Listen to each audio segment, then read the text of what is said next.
건물 매매가의 80에서 90%까지 은행 돈을 빌려준다. 그리고 그 돈을 이용해 건물주가 된다고 하니 놀라운 일입니다. 한 푼 두 푼 저축한 돈이 저렇게 쓰인다니 어처구니 없기도 하고요. 그런데 빚을 내서라도 건물주가 되고 싶은 사람들의 마음을 무작정 비난할 수는 없습니다. 특히나 연예인들의 경우 인기가 언제까지 이어질지 장담할 수 없기 때문에 수익용 부동산에 더 관심을 갖는 것으로 보입니다. 건물주가 되는 것이 윤리적으로 지탄받을 일도 아니고요. 다만 건물에서 얻게 된 소득에 대해서 정당하게 세금이 매겨져야 할 것입니다. 그래야 불로소득이 없어지고 부동산 투기 심리도 막을 수 있습니다. 그런데 과연 건물주들은 제대로 세금을 내고 있을까요? 김태희 씨가 매입한 빌딩은 월세 수입이 매월 6천만 원이 나오는 상당히 고수입이 나오는 건물인데요. 지난 5월 매체에서 소개되는 연예인 빌딩들. 이 중에는 본인 명의가 아닌 건물들이 있다고 합니다.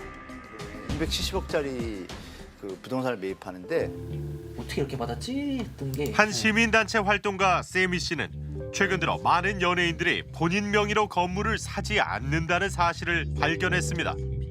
K필름 권상우 씨 등촌동에 있는 건물인데 소유자가 권상우 씨로 안 돼 있어요. 소유자의 한 주식회사의 이름이 보입니다. K필름의 사내이사로 권상우 씨가 들어가 있어요. 사내이사로도 있다가 대표이사도 한번 했었어요. 아, 대표이사로도 됐었네, 네. 진짜. 주소지에 적힌 회사를 찾아가 봤습니다. 권 씨 소유 세차장 건물과 동일한 주소의 회사 사무실. 이 법인은 어떤 일을 하는 곳일까?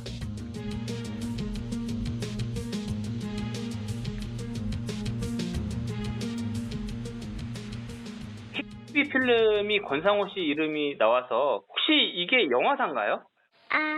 아니요. 그냥 매니지먼트예요. 법인 등기에 적힌 사업 목적에는 부동산 매매와 임대업이 포함되어 있습니다. 올 봄엔 은평구의 2층 빌딩을 27억 원대에 매매하면서 약 80억 원대 부동산을 소유한 신흥 빌딩 부자로 떠오르게 된 건데요. 배우 한효주 씨도 법인 명의로 은평구에 건물을 매입했습니다. 한 세탁회사가 통임대한 이 건물의 소유자는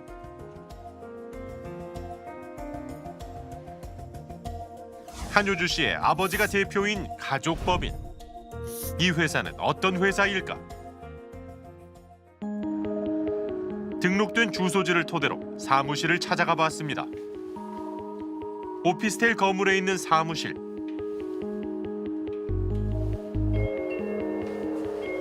아무도 없습니다. 회사 하나를 찾고 있는데요. 혹시 1300호에 회사가 있나요? 공실 아니에요? 연예인들은 왜 굳이 법인 명의로 건물을 매입하는 것일까?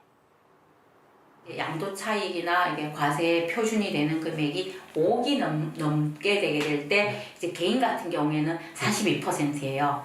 여기다가 지방세 포함하면 세율이 46.2%가 되겠죠. 그렇지만 법인 같은 경우에는 20% 이게 적용받거든요. 그러면 20%에 지방세 포함하면 21%밖에 안 된단 말이죠.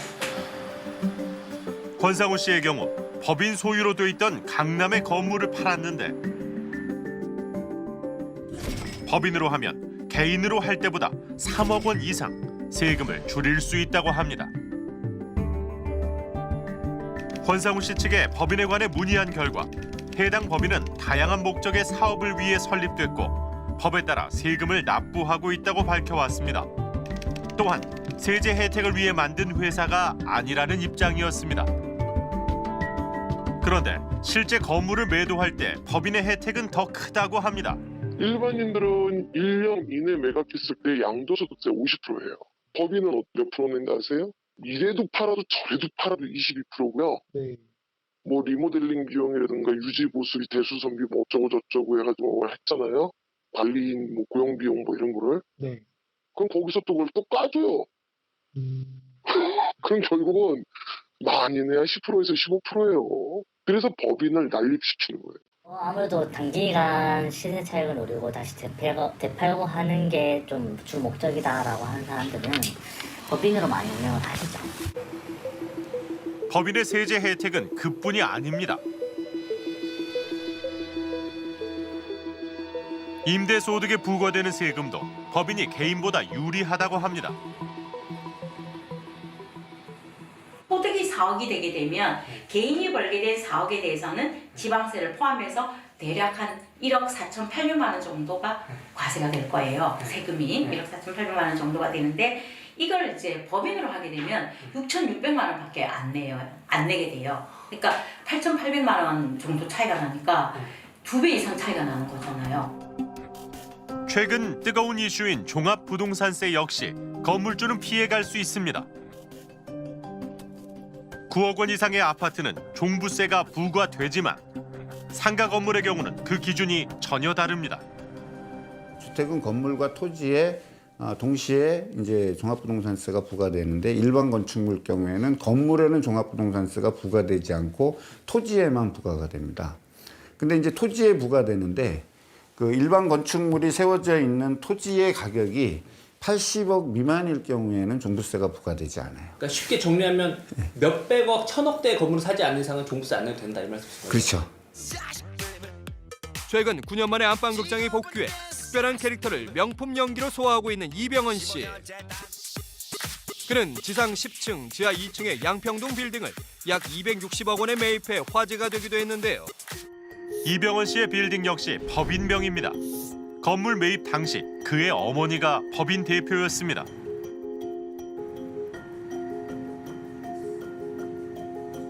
그런데 법인 사업자의 주소지가 서울이 아닙니다. 경기도 안성, 시내에서도 한참 떨어진 오피스텔 건물.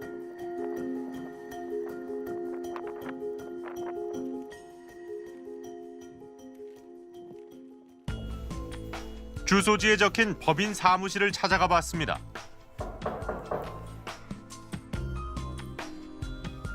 아무런 대답이 없습니다. 건물 관리인을 만나 어떤 회사인지 물어봤습니다. 여기 혹시 A동 100호에 네. 소라는 회사가 있나요? 네, 있어요.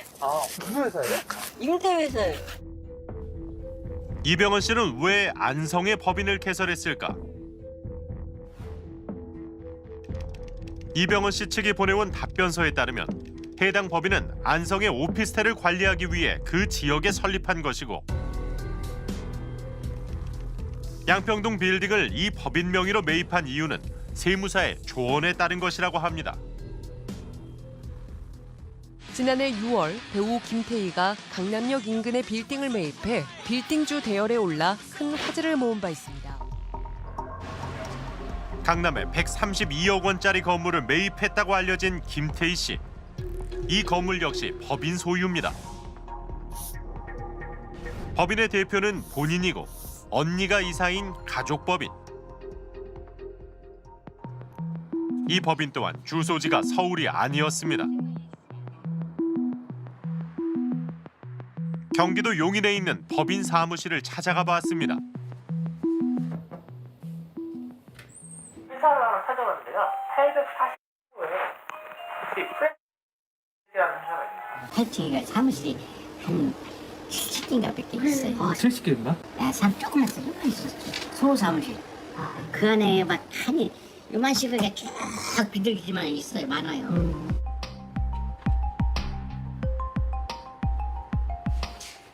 법인 주소지가 있는 8층은 소호 사무실에 모여 있는 곳.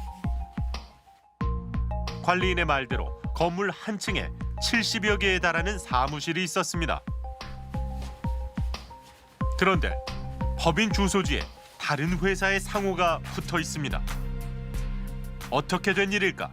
이런 데가 이제 개별 상주 공간이고요. 그러니까 실질적으로 상주를 하면서 사무 업무를 보는 데고 그 외적으로는 이제 공유 오피스라고 요새 뭐 소사무실 치면 그리고 스타트업들 기준 했을 때 사무실 하나에다가 공유해서 사용들 많이 하시잖아요. 그런 거라고 보시면 돼요. 앞에 영문이 붙어 있으면 공유 오피스를 사용하고요. 김태희 씨 법인은 여럿이 함께 쓰는 월 27,500원의 공유 사무실을 사용하고 있었습니다. 네네.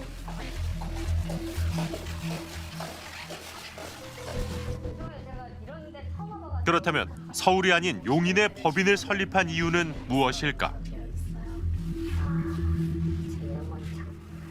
그건 뭐냐면은 이제 그 취득세 문제거든요. 취득세 중과 문제. 그러니까 과밀 억제권, 즉 그러니까 서울에 이런 쉽게 얘기해서 서울에 이제 법인이 있는 이제 회사가 서울에다가 그 건물을 이제 사서 부동산 임대업을 하게 되는 경우에는 이제 취득세가 중과되게 되는 거예요. 취득세가 일반적으로는 한 4.6% 되는데 중과가 되면은 9.4% 세율을 적용받게 됩니다. 김태희 씨 빌딩이 강남에 있더라도 법인 사무실이 용인에 있으면 취득세 중과가 안 된다는 것. 일단 중과 적용은 일단 안 된 걸로 나오고요. 아, 중과 적용이 안 됐어요? 예, 대도시 밖에서 설립을 하셨기 때문에 중과가 안 된 겁니다. 김태희 씨는 법인 사무실을 용인에 두어 약 9억 8천만 원의 세금을 줄일 수 있었습니다. 김 씨 측에도 법인 설립에 관해 문의했습니다. 효율성 차원에서 비상주 사무실을 선택했고 부동산 투자를 대비해 용인에 법인을 두었다고 밝혀왔습니다. 모든 사업은 적법한 절차에 의해 진행됐다는 점을 강조했습니다. 정부가 등록만 해주면 그 다음에 법인이 어떤 그 법인의 성격에 맞게 무엇을 했는지 뭐 제대로 그 활동에 종사를 했고 이익을 발행 이런 것 다 보지 않고 가다 보니까 가족 중심으로 임원들을 다 배치.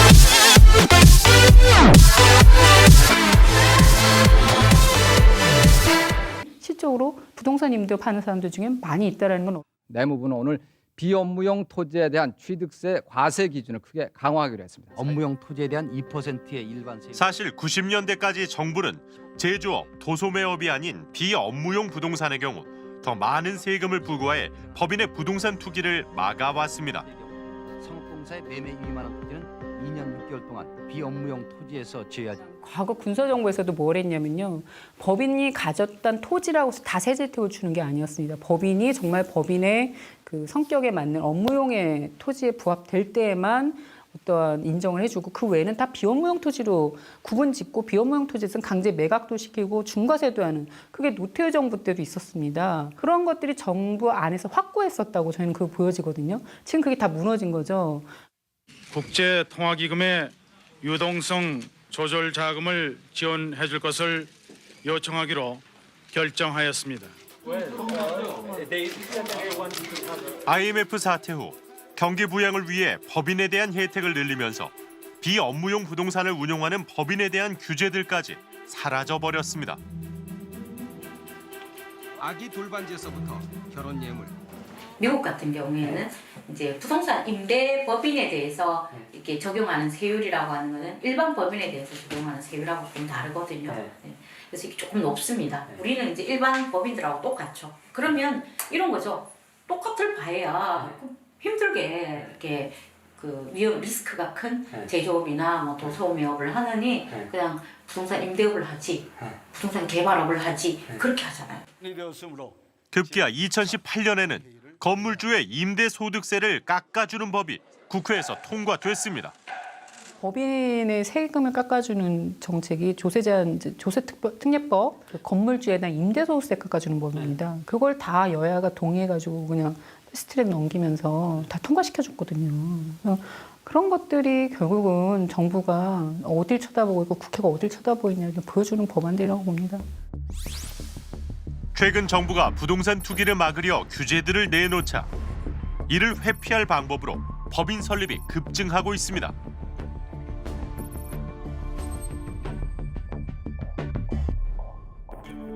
심지어 부동산 법인 설립에 관한 강좌까지 등장했습니다.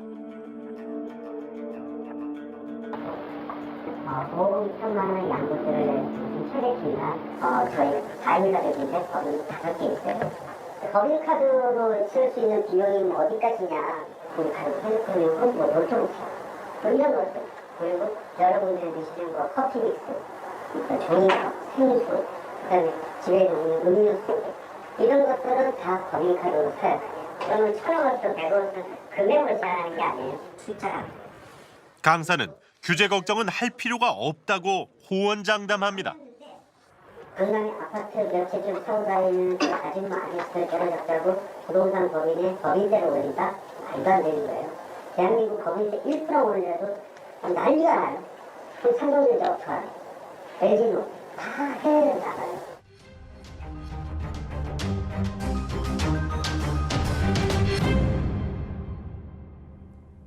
법인을 설립할 때 초기 자본금이 얼마나 필요할까요? 여기 있는 동전 500원으로도 가능하다고 합니다. 1인 법인도 가능해서 법인 설립이 정말 쉬워졌습니다. 설립 절차도 쉽게 하고 많은 세제 혜택을 주는 이유는 생산활동을 장려하기 위해서인데요. 과연 저희가 살펴본 법인들이 정당한 생산활동에 참여하고 있다고 볼 수 있을까요? 물론 제도적으로 허점이 있는 것이니 개별 연예인들만 탓할 수는 없는 일입니다. 하지만 거액의 대출을 이용해 건물을 사고 법인을 설립해 세금을 줄이면서 개인의 부를 축적하는 것으로 이 일이 끝나지 않습니다. 그 속에서 눈물을 흘리는 사람들이 있습니다.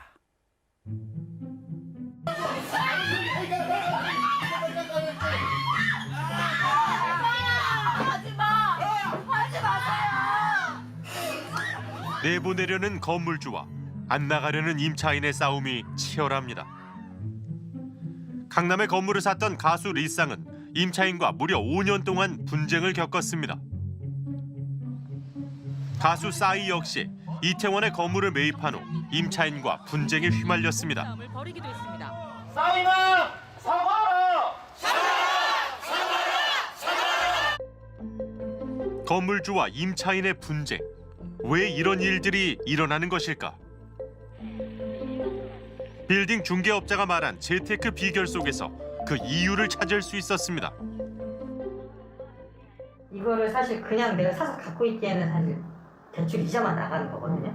근데 이분은 사서 다 내보내서 이렇게 싹 리모델링을 깨끗하게 겉에 유리 이렇게 장해가지고 커튼홀 방식으로 해서 임대를 다시 맞추려고. 이 임차인들을 좀 개선을 하시거나 수익을 그러니까 재계약하시면서 임대료를 조금씩 올리셔가지고 그 수익률에 맞춰서 다시 매가를 조정을 해서 그렇게 나오셔야 되는 거고.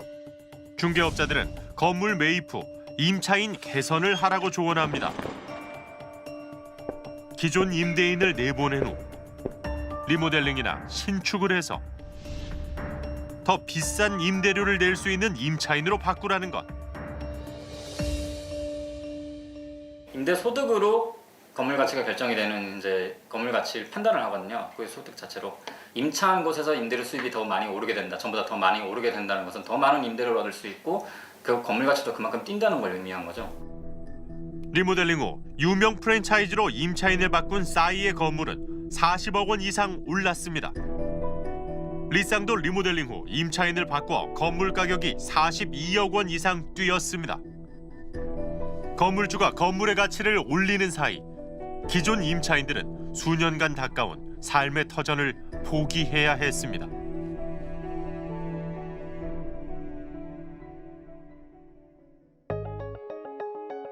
호재가 있는 곳에 연예인들이 잇따라 들어가 건물을 살 경우 연예인의 건물뿐 아니라 지역 전체가 들썩이게 됩니다. 성수동 일대. 여기에 건물을 샀다고 미디어에 공개된 연예인만 9명. 이 지역의 건물 가격은 어떻게 됐을까? 20억 밖으로 여기 와서 명함을 오는 많아요. 20, 30억, 50억. 이게 사람이 찾아와도 매물이 없어갖고. 건물 가격만 오른 것이 아닙니다. 성수동 카페 거리는 최근 전국에서 가장 큰 임대료 상승폭을 기록하기도 했습니다. 연예인이 건물을 투자를 하면 처음엔 다들 좋아해요. 좋은 줄 알아. 손님들 막 늘어나서 너무 좋아. 막 한 6개월만 지나가 보세요. 그 옆에 건물주 나도 올려 월세 올려. 연예인들이 드나들고 얘네들이 많이 드나드니까 더 올라갈 것 같은 거야. 그럼 거기 옆에 있는 상인들이 다 죽어나가는 거예요. 그런가 하면 벌써 시세 차익을 본 후 건물을 팔고 성수동을 떠난 연예인 건물주도 있습니다.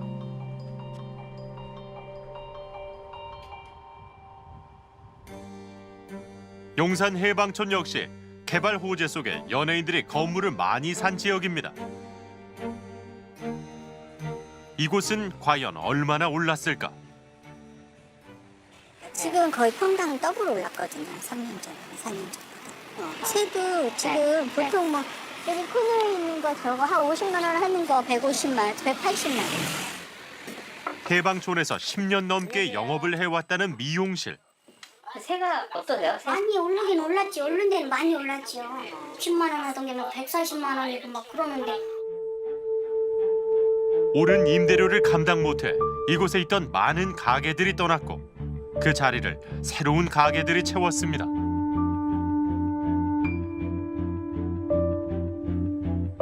신흥시장의 경우는 낡은 점포들이 리모델링 되면서 건물 가격이 특히 많이 올랐다고 합니다.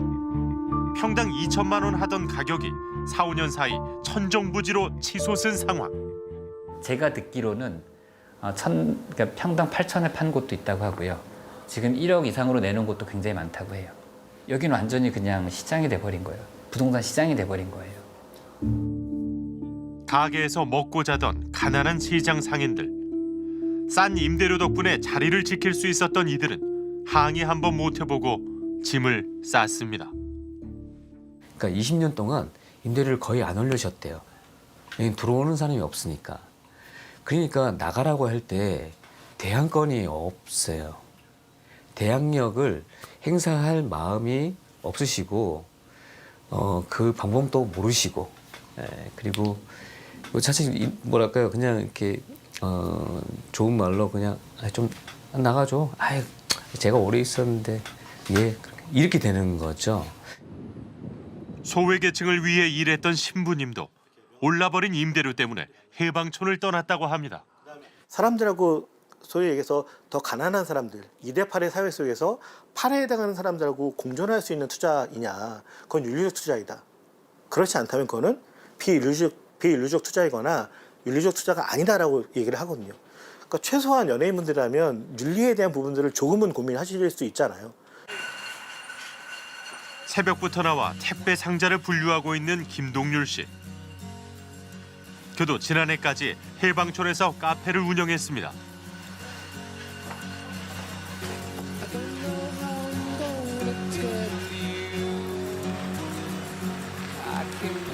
커피를 내리고 요리를 하던 그에게 택배 일은 분명 낯설고 힘들 겁니다. 그렇죠. 육체적으로 더 힘듭니다. 힘들고 수입이나 이런 것들도 그렇게 이렇게 높지는 않지만 이거 그냥 마음이 편해서 그냥 하고 있습니다.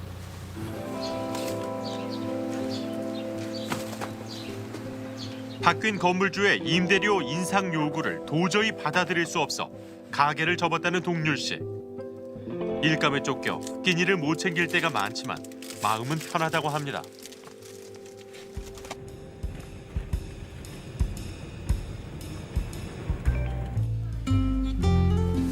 여기입니다, 여기. 예. 오랜만에 찾은 본인의 가게 자리. 그곳엔 새로운 카페가 들어섰습니다.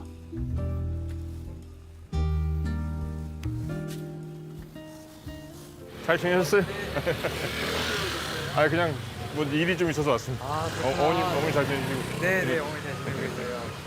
강아지도 잘 크고 있어요? 네네, 지금 건강하게. 카페를 정리하면서 그가 가장 힘들었던 건 오랜 시간 정을 나눈 손님들과의 이별이었습니다. 공간을 제가 운영했던 이 제 카페를 저만의 공간이라고 생각하지 않았었거든요. 손님들이 저희 가게에 붙여줬던 글귀, 그림 이런 것들을 제가 다 띄었어요. 그 집에 다 갖다 놨는데 띄면서 되게 눈물이 나더라고요. 해방촌에 자리 잡아 80살까지 커피를 내리며 살고 싶었다는 동률 씨. 그의 꿈은 건물주의 세상에서 새로지고 말았습니다.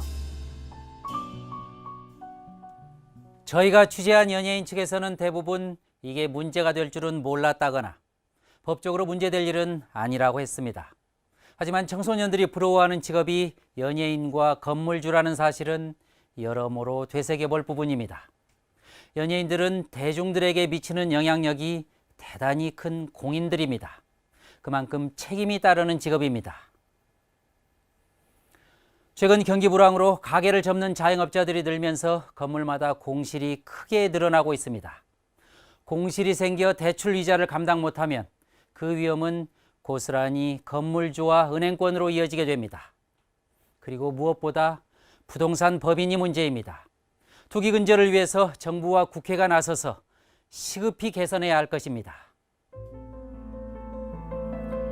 이제 연예인을 내세워 투기를 부추기는 각종 매체들의 보도 행태도 지양되어야 할 것입니다. 돈이 돈을 버는 세상보다 열심히 일한 사람이 소외받지 않는 세상이 되기를 바랍니다.